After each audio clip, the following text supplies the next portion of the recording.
Πανελλαδικές 2023. Ερώτημα από το κεφάλαιο των διαμοριακών δυνάμεων. Μας δίνει αυτές τις τρεις ενώσεις οι οποίες βρίσκονται στην ίδια πίεση και μας λέει ότι έχουν τα αντίστοιχα σημεία ζέσης. Να δικαιολογήσουμε, να αιτιολογήσουμε για ποιο λόγο παρατηρούνται αυτά τα σημεία ζέσης. Λοιπόν, ουσιαστικά εδώ τι πρέπει να κάνουμε? Πρέπει να αναλύσουμε τις δυνάμεις σε κάθε είδος ένωσης, στη μεθανόλη ως αλκοόλη κατώτερη, δηλαδή με λίγους άνθρακες, παρατηρούνται δεσμοί υδρογόνου και έχουμε προφανώς και δυνάμεις διπόλου, διπόλου και Λόντον, επειδή είναι πολικό μόριο. Λόντον έχουμε σε όλες τις μοριακές ενώσεις, γιατί αυτά τα στιγμιαία δίπολα μπορούν να παρατηρηθούν και στα δίπολα και στα μη δίπολα.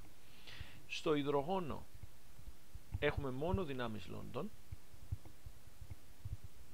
και στο μεθάνιο έχουμε επίσης μόνο δυνάμεις Λόντον. Για ποιο λόγο? Εδώ στο υδρογόνο έχω δυνάμεις Λόντον γιατί είναι ένα διατομικό μόριο με ίδια άτομα, η διπολική ροπή είναι 0. Για ποιο λόγο είναι 0? Γιατί το κοινό ζεύγος ηλεκτρονών έλκεται το ίδιο και από τα δύο άτομα. Στο μεθάνιο έχουμε συμμετρική δομή. Έχουμε ένα τετράεδρο το οποίο δίνει απόλυτη συμμετρία, η οποία συμμετρία δίνει μία συνισταμένη διπολική ροπή ίση με το 0. Άρα μιλάμε και στις δύο περιπτώσεις μόνο για δυνάμεις Λόντον. Αντιλαμβανόμαστε τώρα ότι το σημείο ζέσης της μεθανόλης θα είναι το μεγαλύτερο, γιατί περιέχει τους δεσμούς υδρογόνου. Άρα πάμε στους 65 βαθμούς Κελσίου στη μεθανόλη.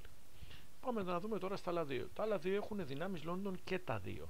Οπότε, από πού θα συμπεράνουμε που έχουμε υψηλότερο σημείο ζέσης? Από το MR. Το MR του υδρογόνου είναι 2, ενώ του μεθανίου είναι 16.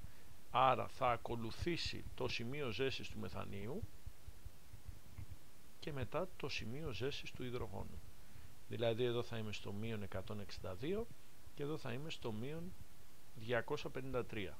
Γιατί το MR παίζει σημαντικό ρόλο?